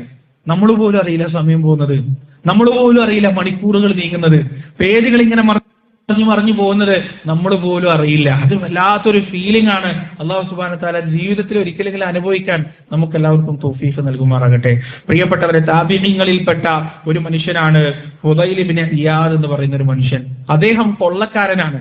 റോഡിലൂടെ പോകുന്ന, വഴിയിലൂടെ പോകുന്ന ആളുകളൊക്കെ കൊള്ളയടിച്ചിട്ടായിരുന്നു അദ്ദേഹം ജീവിച്ചിരുന്നത്. പകല് മുഴുവൻ കൊള്ളയും രാത്രി മുഴുവൻ വ്യഭിചാരവുമാണ്. പകല് കൊള്ളയടിക്കും, രാത്രി ഏതെങ്കിലും വേശ്യയുടെ വീട്ടിൽ പോയി കിടന്നുറങ്ങും. ഇതാണ് ഫുദൈൽ ഇബ്നു ഇയാദിന്റെ ജീവിതം എന്ന് പറയുന്നത്. അങ്ങനെ ഒരു ദിവസം കൊള്ളയൊക്കെ കഴിഞ്ഞു, കൊള്ളിവെപ്പൊക്കെ കഴിഞ്ഞ് അദ്ദേഹം ഒരു വേശ്യയുടെ വീട്ടിലേക്ക് മതില് ചാടി കടക്കുന്ന സമയത്ത് അതിന്റെ തൊട്ട അയൽപക്കത്തുള്ള അയൽവാസി പരിശുദ്ധ ഖുർആൻ പാരായണം ചെയ്യാണ്. അദ്ദേഹം പാരായണം ചെയ്യുന്നത് അലം യഅനി ലില്ലദീന ആമനൂ അൻ തഖ്ശഅ ഖുലൂബുഹും ലിദിക്രില്ലാഹി വമാ നസല മിനൽ ഹഖ്. വിശ്വാസികൾക്ക് സമയമായിട്ടില്ലേ അള്ളാഹു അവതരിപ്പിച്ച ഈ പരിശുദ്ധ ഖുർആനിൽ നിന്ന് ഹൃദയം മാറാനും പേടിക്കാനും ഭയപ്പെടാനും വിശ്വാസികൾക്ക് സമയമായിട്ടില്ലേ എന്ന ആയത്ത് കേട്ടപ്പോ ഫുദൈൽ ഭയന്നു. ഫുദൈൽ പറഞ്ഞു, ഹാനൽ വഖ്ത്, സമയമായി. ഇതെല്ലാം ഒറ്റായത്താണ്, ഒരേ ഒരായത്ത്. ആ അയൽവക്കക്കാരൻ തഹജ്ജുദ് നിസ്കരിക്കാൻ, ഇയാള് കൊള്ളയും കൊള്ളിവെപ്പൊക്കെ കഴിഞ്ഞിട്ട് വേശ്യന്റെ അടുത്ത് വ്യഭിചരിക്കാൻ വന്നതാണ്. പക്ഷെ തൊട്ടടുത്തുള്ള അയൽവക്കക്കാരൻ അദ്ദേഹം തഹജ്ജുദ് നിസ്കരിക്കാണ്, സൂറത്തുൽ ഹദീദ് ഓടിയിട്ട്. ഈ ആയത്ത് ഇങ്ങോട്ട് കേട്ടപ്പോ ഫുദൈലിന്റെ സകല നിയന്ത്രണം വിട്ടു. ഫുദൈൽ മതിൽ തിരിച്ചു കടന്നു പോയി. അദ്ദേഹം തൗബ ചെയ്യാൻ വേണ്ടിയിട്ട് പോവാണ്. ആ സമയത്ത് പോകുന്ന വഴിക്ക് ഒരു കച്ചവട സംഘം അങ്ങോട്ടും ഇങ്ങോട്ടും സംസാരിക്കുന്നത് അദ്ദേഹം കേൾക്കാണ്. ചില ആളുകൾ പറഞ്ഞു, നമുക്ക് ഇന്ന് ഇവിടെ തങ്ങാം, നമുക്ക് യാത്ര തുടരണ്ട, ഇന്ന് ഇവിടെ തങ്ങാന്ന് പറഞ്ഞു. മറ്റേ ആൾ പറഞ്ഞു, വേണ്ട, നമുക്ക് സ്ഥലത്തെത്താം, നമുക്ക് യാത്ര തുടരാം. അപ്പൊ പോണ്ടാന്ന് പറഞ്ഞ ആളുകൾ പറഞ്ഞു, ഇവിടുത്തെ പ്രശ്നം നിങ്ങൾക്ക് അറിയായിട്ടാണ്, ഫുദൈൽ അവിടെ കാത്തിക്കുന്നുണ്ടാവും, ഫുദൈലും കൂട്ടരും ഉണ്ടാവും, അവര് കൊള്ളയടിക്കും, ഒന്നും ഇവിടെ ബാക്കിയാവില്ല, അതുകൊണ്ട് നമുക്ക് ഇവിടെ തങ്ങാം എന്ന് പറയുന്നത് ഇതേ ഫുദൈൽ ഇബ്നു ഇയാദ് കേൾക്കാൻ അദ്ദേഹത്തിന് മനസ്സ് വല്ലാതെ വേദനിക്കാൻ. പിന്നീട് അദ്ദേഹം തൗബ ചെയ്യാൻ. തൗബ ചെയ്തിട്ട് പിന്നീട് അദ്ദേഹം ഇൽമിന്റെ മാർഗത്തിലേക്ക് പ്രവേശിക്കാൻ, പഠിക്കാൻ. അദ്ദേഹം പഠിച്ച് പിന്നീട് ആ കാലഘട്ടത്തിലെ ആളുകൾക്ക് ഒരുപാട് ഇൽമു പകർന്നു കൊടുക്കുന്ന, ലോകത്തറിയപ്പെട്ട പല പണ്ഡിതന്മാരുടെയും മുഅല്ലിമായി, പല പണ്ഡിതന്മാരുടെയും അധ്യാപകനായി ഫുദൈൽ ഇബ്നു ഇയാദ് മാറി എന്നുള്ളതാണ്. അദ്ദേഹം ഒരു താബിയാണ്, അങ്ങനെ മാറി എന്നുള്ളതാണ് ചരിത്രം നമുക്ക് പറഞ്ഞത്. ഒരൊറ്റ ആയത്താണ്, അലം യഅനി ലില്ലദീന ആമനൂ അൻ തഖ്ശഅ ഖുലൂബുഹും ലിദിക്രില്ലാഹ്. വിശ്വാസികൾക്ക് അല്ലാഹുവിനെ കുറിച്ചുള്ള ഭയത്താൽ ഹൃദയം പിടിലം കൊള്ളാൻ സമയമായിട്ടുണ്ടെന്ന ഒരൊറ്റ ആയത്ത്, അത് ഹൃദയത്തിലൂടെ സംവദിച്ചു, ചെവി കൊണ്ടല്ല, ഹൃദയം കൊണ്ട് അദ്ദേഹം അത് കേട്ടു. പ്രിയപ്പെട്ടവരെ, അതേപോലെ സഈദ് ഇബ്നു ജുബൈർ റഹിമഹുല്ലാ, അദ്ദേഹം ഒരു താബിആൻ. അദ്ദേഹത്തെ ഹജ്ജാജ് ഇബ്നു യൂസുഫ് എന്ന് പറയുന്ന ഇസ്ലാമിക ലോകത്ത് വളരെയധികം അക്രമങ്ങൾ നടത്തിയ, കഅബാലയത്തിന്റെ പരിസരത്ത് സ്വഹാബികളെ പോലും കൊന്നിട്ടുണ്ട് ഇയാൾ. സ്വഹാബിമാരെ പോലും കൊല നടത്തിയിട്ടുണ്ട് ഹജ്ജാജ് ഇബ്നു യൂസുഫ്. വളരെ ക്രൂരനായ ഭരണാധികാരിയാണ്. വളരെ ക്രൂരമായിട്ടാണ് സുബൈർ റളിയല്ലാഹു അൻഹുവിനെ കൊലപ്പെടുത്തിയത്. കഅബാലയത്തിന് പോലും കേടുപാട് പറ്റുന്ന തരത്തിലുള്ള അക്രമങ്ങൾ ഹജ്ജാജ് നടത്തിയിട്ടുണ്ട്. ഈ ഹജ്ജാജ് സഈദ് ഇബ്നു ജുബൈർ റളിയല്ലാഹു അൻഹുവിനെ പിടിക്കാൻ കള്ള ആരോപണങ്ങളും കള്ള കുറ്റാരോപണങ്ങളും നടത്തി അദ്ദേഹത്തെ അറസ്റ്റ് ചെയ്യാണ്. അങ്ങനെ അദ്ദേഹത്തെ അറസ്റ്റ് ചെയ്തിട്ട് അദ്ദേഹത്തെ കൊല്ലുന്നതിന് വേണ്ടിയിട്ട് ന്യായാധിപന്മാരുടെ വിധി പ്രസ്താവനക്കും അതുപോലെ തന്നെ കൊലക്കയറും അടുത്തു വെച്ചുകൊണ്ട് അദ്ദേഹത്തെ കൊല്ലുന്നതിന് വേണ്ടിയിട്ട് ഖിബ്ലക്ക് നേരെ തലയിൽ തിരിച്ചുകൊണ്ട് അദ്ദേഹത്തെ കൊല്ലുന്നതിന് വേണ്ടി തയ്യാറായി നിൽക്കാൻ ആ സമയം സഈദ് ഇബ്നു ജുബൈർ റളിയല്ലാഹു റഹിമഹുല്ലാഹ് അദ്ദേഹം പാരായണം ചെയ്യാണ്, ഇന്നി വജ്ജഹ്തു വജ്ഹിയ ലില്ലദീ ഫതറസ് സമാവാതി വൽ അർദ ഹനീഫ വമാ അന മിനൽ മുശ്രിക്കീൻ. ഞാനിതാ എന്റെ മുഖത്തെ തിരിച്ചിരിക്കുന്നു, ഞാനിതാ എന്റെ മുഖത്തെ തിരിച്ചിരിക്കുന്നു, ആകാശങ്ങളെയും ഭൂമിയെയും പടച്ച ലോകരക്ഷിതാവായ അള്ളാഹുവിന്റെ നേരേക്ക് നിഷ്കളങ്കമായിക്കൊണ്ട് ഞാൻ എന്റെ മുഖത്തെ തിരിച്ചിരിക്കുന്നു. വമാ അന മിനൽ മുശ്രിക്കീൻ, ഞാൻ ഒരിക്കലും അള്ളാഹുവിൽ പങ്കു ചേർക്കുന്നവനല്ല. ഇത് കേട്ട ഹജ്ജാജ് അലറിക്കൊണ്ടുവന്നിട്ട് ഈ പറയുന്ന സഈദ് ഇബ്നു ജുബൈറിന്റെ മുഖം വേറെ ഒരു ഭാഗത്തേക്ക് തിരിക്കുകയാണ്. അങ്ങനെ തിരിച്ച സമയം സഈദ് ഇബ്നു ജുബൈർ അള്ളാഹു അടുത്തതായി ഓതാണ്, വലില്ലാഹിൽ മശ്രിഖു വൽ മഗ്രിബു ഫൈനമാ തുവല്ലു ഫതമ്മ വജ്ഹുല്ലാഹ് ഇന്നല്ലാഹ വാസിഉൻ അലീം. അല്ലാഹുവിന്റേതാണ് കിഴക്കും പടിഞ്ഞാറുമെല്ലാം. ഫൈനമാ തുവല്ലു, നിങ്ങൾ എങ്ങോട്ട് തിരിഞ്ഞാലും ഫതമ്മ വജ്ഹുല്ലാഹ്, അല്ലാഹുവിന്റെ മുഖം നിങ്ങൾ അവിടെ കണ്ടെത്തും, അല്ലാഹുവിന്റെ മുഖത്തിന്റെ നേർക്കായിരിക്കും നിങ്ങൾ എന്ന ആയത്ത് ഈ പറയുന്ന സഈദ് ഇബ്നു ജുബൈർ റളിയല്ലാഹു അൻഹു പാരായണം ചെയ്യാൻ. ഇത് കേട്ട് ആകെ വിറളി കൊണ്ട ഹജ്ജാജ് ഈ പറയുന്ന സഈദ് ഇബ്നു ജുബൈറിനെ താഴേക്ക് തള്ളിയിടാൻ, എന്നിട്ട് അദ്ദേഹത്തിന്റെ മുഖം ഭൂമിയിലേക്ക് താഴ്ത്തിപ്പിടിക്കാണ്, കുത്തിപ്പിടിക്കാൻ. ആ സമയം അദ്ദേഹം ഉറക്കെ പാരായണം ചെയ്യാണ്, മിൻഹാ ഖലഖനാകും വഫീഹാ നുഈദുകും വമിൻഹാ നുഖ്രിജുകും താറതൻ ഉഖ്റ. ഈ ഭൂമിയിൽ നിന്നാണ് നിങ്ങളെ പടച്ചത്, ഈ ഭൂമിയിലേക്ക് തന്നെയാണ് നിങ്ങളെ ഞാൻ മടക്കാനും പോകുന്നത്, ഈ ഭൂമിയിൽ നിന്ന് തന്നെയാണ് നാളെ നിങ്ങളെ ഞാൻ എഴുന്നേൽപ്പിക്കാനും പോകുന്നത് എന്ന സൂറത്തു താഹയിലെ വചനം കൂടി സഈദ് ഇബ്നു ജുബൈർ റളിയല്ലാഹു അൻഹു പാരായണം ചെയ്തപ്പോ ഹജ്ജാജ് അദ്ദേഹത്തെ ഒഴിവാക്കിയിട്ട് അദ്ദേഹത്തിന്റെ പാട്ടിന് പോവാണ്. കാരണം ഇത് കേട്ട ആളുകൾക്ക് മുഴുവൻ ഈ ആയത്തുകൾ ഓരോ പ്രവർത്തനങ്ങൾ ചെയ്യുമ്പോഴും അതിനെ ഗണ്ണിക്കുന്നത് സഈദ് ഇബ്നു ജുബൈർ റഹിമഹുല്ല ഹജ്ജാജിനെ ഗണ്ണിക്കുന്നത് പരിശുദ്ധ ഖുർആൻ ഓതിയിട്ടാണ്. എന്ത് ചെയ്താലും അദ്ദേഹത്തിന് പറയാനുള്ളത് പരിശുദ്ധ ഖുർആന്റെ വചനങ്ങളാണ്. ആ പരിശുദ്ധ ഖുർആന്റെ വചനങ്ങൾ അവിടെയുള്ള ന്യായാധിപന്മാരെയും അവിടെയുള്ള സാധാരണക്കാരെയും ഹജ്ജാജിന്റെ മനസ്സിനെ പോലും അത് സ്വാധീനിച്ചു എന്നാണ് പ്രിയപ്പെട്ടവരെ ചരിത്രം പറയുന്നത്. അവരൊക്കെ ഖുർആൻ കൊണ്ട് ജീവിച്ചവരായിരുന്നു, ഖുർആൻ കൊണ്ട് സംസാരിച്ചവരായിരുന്നു. അത്താഴത്തിന്റെ സമയത്തിനെ കുറിച്ച് നമ്മൾ എന്താ പറയാറുള്ളത്? 50 ആയത്ത് ഓതാനുള്ള സമയം എന്നാണ് അത്താഴത്തിന്റെ സമയത്തെ കുറിച്ച് സ്വഹാബികൾ പറഞ്ഞിട്ടുള്ളത്. അവരുടെ ജീവിതത്തിന്റെ കാൽക്കുലേഷൻ മുഴുവൻ അങ്ങനെയായിരുന്നു. ഇത്ര ദൂരയാത്രയിൽ എത്ര ആയത്ത് ഓതാൻ പറ്റും, എത്ര ആയത്ത് ഓതുന്ന സമയമാണ് ഈ രണ്ട് സംഗതികൾക്കിടയിൽ ഉണ്ടാവുക, ഇവിടുന്ന് ഇന്ന സ്ഥലത്തേക്ക് എത്തുമ്പോൾ പരിശുദ്ധ ഖുർആന്റെ എത്ര ഭാഗം, ഇങ്ങനെ ജീവിതത്തിന്റെ എല്ലാ മേഖലയും പരിശുദ്ധ ഖുർആനുമായി അഭേദ്യമായി ബന്ധപ്പെട്ട് കിടക്കുന്നതായിരുന്നു സഹാബത്തിന്റെ ജീവിതം മുഴുവൻ. എന്ന് മാത്രമല്ല കേട്ടോ, അവർക്ക് ഖുർആനോടുള്ള സ്നേഹം അചഞ്ചലമായിരുന്നു. റസൂലുള്ളാഹി സ്വല്ലല്ലാഹു അലൈഹി വസല്ലമ പരസ്യ പ്രബോധനത്തിന്റെ കൽപ്പന കിട്ടിയപ്പോ തന്റെ മുന്നിലിരിക്കുന്ന സഹാബത്തിനോട് ചോദിക്കുന്നുണ്ട്, ആര് പരസ്യപ്പെടുത്തും പരിശുദ്ധ ഖുർആൻ? അതിൽ ആദ്യ കൈവക്കിയത് ഇബ്നു മസ്ഊദ് റളിയല്ലാഹു അൻഹു ആണ്. ഇബ്നു മസ്ഊദ് റളിയല്ലാഹു എന്ന് പറഞ്ഞാൽ അദ്ദേഹം തറവാടില്ലാത്ത ഒരാളാണ്, അടിമയുടെ പുത്രൻ എന്നാണ് അദ്ദേഹത്തിന്റെ വിളിപ്പേര് തന്നെ. ആരും ചോദിക്കാനും പറയാനില്ലാത്തൊരു മനുഷ്യൻ, കാണാൻ സൗന്ദര്യം ഇല്ലാത്തൊരു മനുഷ്യൻ, ആരോഗ്യമില്ലാത്തൊരു മനുഷ്യൻ. റസൂല് പറഞ്ഞു, ഇബ്നു മസ്ഊദ് നീ അതിന് നിൽക്കരുത്. കാരണം ഒന്നാമത് മക്കക്കാരെ ആക്രമിക്കുമ്പോൾ അത് കൊള്ളാനുള്ള ആരോഗ്യം നിനക്കില്ല. രണ്ട്, നിന്നെ ആക്രമിച്ചു കഴിഞ്ഞാൽ ആരും ചോദിക്കാൻ വരൂല എന്നുള്ള വസ്തുത അവരുടെ അക്രമത്തിന്റെ ആക്കം കൂട്ടും, ശക്തി കൂട്ടും. അതുകൊണ്ട് താങ്കൾ അതിന് നിൽക്കരുത് എന്ന് റസൂൽ സല്ലല്ലാഹു അലൈഹി വസല്ലം പറഞ്ഞപ്പോൾ ഇബ്നു മസ്ഊദ് പ്രവാചകനോട് യാചിക്കാണ്, എനിക്ക് ആ അവസരം തരണം, ഖുർആൻ ഉറക്കെ വെളിപ്പെടുത്താനുള്ള അവസരം എനിക്ക് തരണമെന്ന് പറഞ്ഞ് ഇബ്നു മസ്ഊദ് റളിയല്ലാഹു അൻഹു റസൂലുള്ളാഹി സ്വല്ലല്ലാഹു അലൈഹി വസല്ലമയോട് യാചിക്കാൻ അവസാനം അദ്ദേഹത്തിന്റെ നിർബന്ധത്തിന് വഴങ്ങി റസൂലുള്ളാഹി സ്വല്ലല്ലാഹു അലൈഹി വസല്ലം ഇബ്നു മസ്ഊദ് റളിയല്ലാഹു അൻഹു ഈ പരിശുദ്ധ ഖുർആൻ പരസ്യപ്പെടുത്താനുള്ള അനുവാദം കൊടുത്തപ്പോൾ അദ്ദേഹം പോവാൻ കാബാലയത്തിന്റെ പരിസരത്തേക്കാണ് പോകുന്നത്. കാബാല എന്ന് പറഞ്ഞാൽ അന്നത്തെ ഹിംസ ജന്തുക്കൾ മുഴുവൻ ഒരുമിച്ച് കൂടുന്ന സ്ഥലം. അബൂജഹൽ, മുത്തുബത്തും ഷൈബത്തും അർഖമിന്റെ വീട്ടിൽ പ്രബോധനം നടക്കുന്ന സമയമാണിത്. എല്ലാ കൊടികുത്തിയ ശത്രുക്കളും ഇസ്ലാമിന്റെ ഖുർആന്റെ ശത്രുക്കളൊക്കെ ജീവിച്ചിരിക്കുന്ന കാലം. ബദർ കഴിഞ്ഞിട്ടാണല്ലോ കുറെ എണ്ണം ഇല്ലാണ്ടാവുന്നത്. എല്ലാം ജീവിച്ചിരിക്കുന്ന കാലം. ആ കാലഘട്ടത്തിലാണ് ഇബ്നു മസ്ഊദ് റളിയല്ലാഹു അൻഹു പരിശുദ്ധ ഖുർആന്റെ വചനവുമായി കാബാലയത്തിന്റെ അടുത്തേക്ക് പോകുന്നത്. അദ്ദേഹം കാബ ഇങ്ങനെ ചുറ്റിക്കൊണ്ടിരിക്കുമ്പോൾ ഇബ്നു മസ്ഊദിനെ കുറിച്ച് പറയുന്നത് ആൾക്കൂട്ടത്തിൽ അദ്ദേഹം നടക്കാൻ തുടങ്ങിക്കഴിഞ്ഞാൽ അദ്ദേഹത്തെ കാണൂല, കുർന്നിട്ടാണ്, ചെറിയ മനുഷ്യനാണ്, മെല്ലിച്ച മനുഷ്യനാണ്. ആരും അദ്ദേഹത്തെ കണ്ടാൽ തന്നെ ആരും ശ്രദ്ധിക്കൂല. പക്ഷെ അങ്ങനെ ഒരു മനുഷ്യൻ കാബാലയത്തിന്റെ പരിസരത്ത് വെച്ച് അർ-റഹ്മാൻ അല്ലമൽ ഖുർആൻ ഖലഖൽ ഇൻസാൻ എന്ന പരിശുദ്ധ ഖുർആനിന്റെ വചനങ്ങൾ ഓതാൻ തുടങ്ങിയപ്പോ അവിടെയുള്ള കലപില ശബ്ദങ്ങൾ മുഴുവനും നിലച്ചു, അവിടെയുള്ള സംസാര ശബ്ദങ്ങൾ മുഴുവനും നിലച്ചു. എല്ലാവരും കാതുകൂർപ്പിച്ചു ഇബ്നു മസ്ഊദിന്റെ ശബ്ദത്തിലേക്ക്. അദ്ദേഹത്തിന്റെ വ്യക്തിപ്രഭാവം കൊണ്ടല്ല, അദ്ദേഹത്തിനുള്ള വ്യക്തിത്വം കൊണ്ടോ അദ്ദേഹത്തിന്റെ പണത്തിന്റെ ഊക്ക് കൊണ്ടോ അല്ല, മറിച്ച് അദ്ദേഹം പറയുന്ന വചനങ്ങൾ അത്രമാത്രം ഇറസിസ്റ്റിബിൾ ആയിരുന്നു അവർക്ക്. അവരതെങ്ങനെ കേട്ടുകൊണ്ടേയിരുന്നു. പെട്ടെന്ന് ഏതോ ഒരുത്തം പറഞ്ഞു, ഇത് മുഹമ്മദിന്റെ ഖുർആനാണ് കേട്ടോ. ഈവൻ പാരായണം ചെയ്യുന്നത് മുഹമ്മദിന്റെ ഖുർആനാണ് സല്ലല്ലാഹു അലൈഹി വസല്ലം. ഇത് കേൾക്കേണ്ട താമസം പിന്നീട് ആക്രോശത്തിന്റെ ശബ്ദമാണ് കേൾക്കുന്നത്, അട്ടഹാസത്തിന്റെ ശബ്ദമാണ് കേൾക്കുന്നത്. ആ കഅബാലയത്തിന്റെ ചുറ്റിലും ഉണ്ടായിരുന്ന ഖുർആനിന്റെ കൊടിയ ശത്രുക്കൾ മുഴുവൻ ഈ പാവം മനുഷ്യന്റെ നെഞ്ചിന്റെ മുകളിൽ കയറി നിന്നു.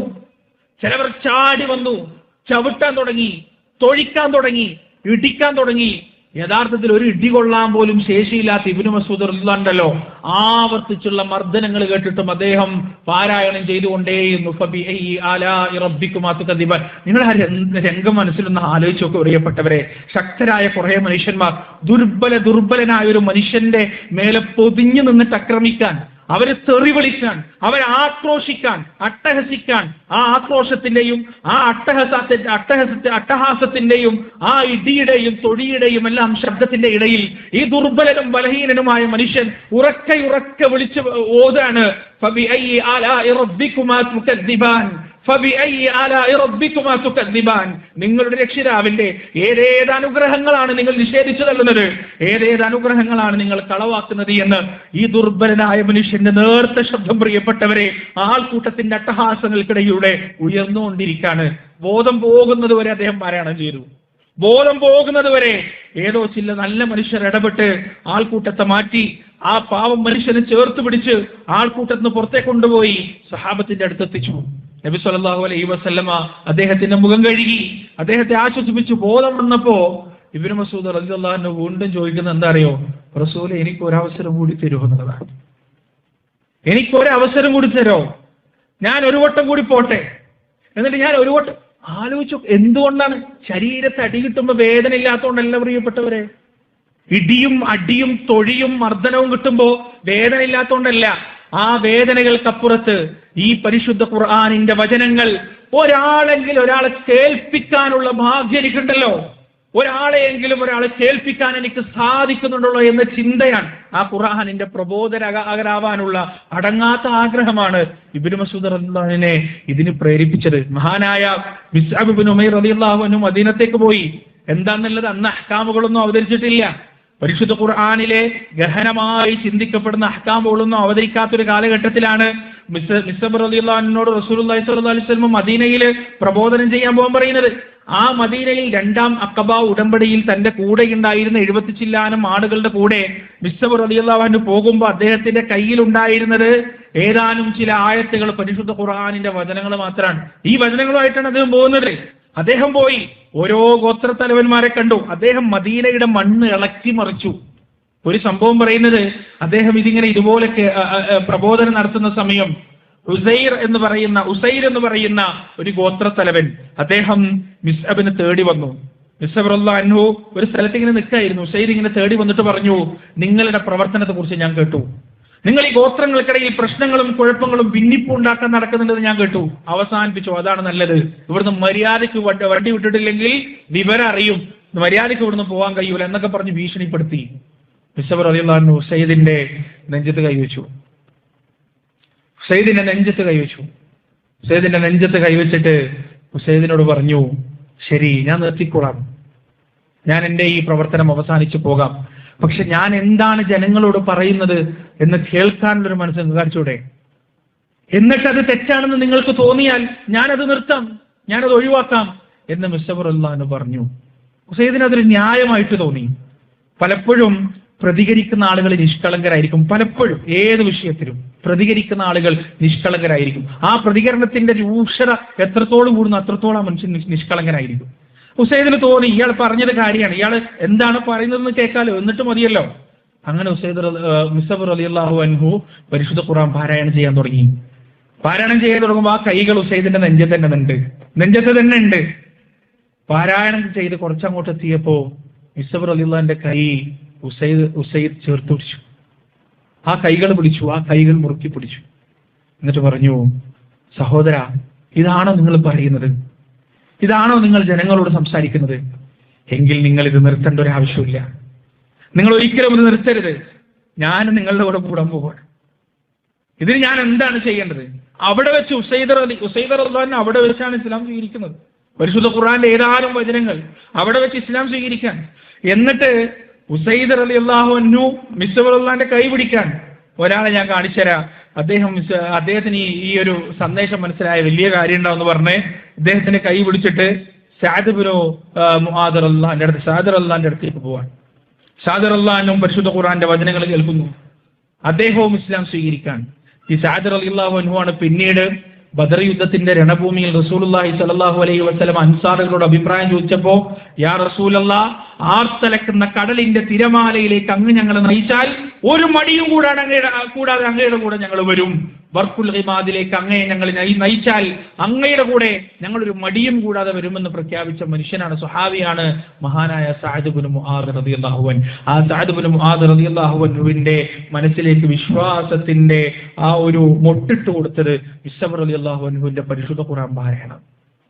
അപ്പൊ നിങ്ങൾ ആലോചിച്ച് നോക്ക്, ഓരോ സഹാബത്തിന്റെയും ജീവിതത്തിൽ അവരെ ഈ ഇസ്ലാമിലേക്ക് കൊണ്ടുവന്നത്, മഹാരഥന്മാരായ മനുഷ്യരാക്കി അവരെ മാറ്റിയത് പരിശുദ്ധ ഖുർആനിന്റെ 1-2 വചനങ്ങളാണ്. ആ വചനങ്ങൾ അവരോട് സംസാരിച്ചു എന്നുള്ളതാണ്. ഞാൻ എപ്പോഴും ഖുർആനെ കുറിച്ച് സംസാരിക്കുമ്പോൾ എപ്പോഴും വർഷങ്ങളായി ഞാൻ പറയാറുള്ള ഒരു സംഭവമുണ്ട്. എപ്പോഴും ഞാൻ പറയാറുണ്ട്. ചിലപ്പോൾ ഇവിടെ തന്നെ ഞാൻ പറഞ്ഞിട്ടുണ്ടാവും. ഈ വിഷയം പറഞ്ഞപ്പോൾ ഞാൻ ഫാറൂഖ് പറഞ്ഞിരുന്നു, ചിലപ്പോൾ പറഞ്ഞത് തന്നെ പറയേണ്ടി വരും. കാരണം അത്രത്തോളം എന്റെ ജീവിതത്തിൽ അത്രത്തോളം സ്വാധീനം ചെലുത്തിയ ഒരു സംഭവമാണ്. നിങ്ങൾ വേറെ എവിടെന്നെങ്കിലും വേറെ ആരെങ്കിലും അടുത്തുന്നത് കേട്ടിട്ടുണ്ടാവും. ഈ സംഭവം അത്യാവശ്യം ഫേമസ് ആണ്. ഗൾഫിൽ ജോലി ചെയ്യുന്ന വളരെ നല്ല ടാലന്റഡ് ആയ ഒരു മനുഷ്യൻ, ഒരുപാട് മൾട്ടിനാഷണൽ കമ്പനികൾക്ക് വേണ്ടി കൺസൾട്ടന്റായി ജോലി ചെയ്യുന്ന ഒരാൾ. അദ്ദേഹത്തിന്റെ ജീവിതത്തിൽ, അദ്ദേഹം ഒരു അമുസ്ലിമാണ്, അദ്ദേഹത്തിന്റെ ജീവിതത്തിൽ ഒരു പ്രതിസന്ധി വരെയാണ്.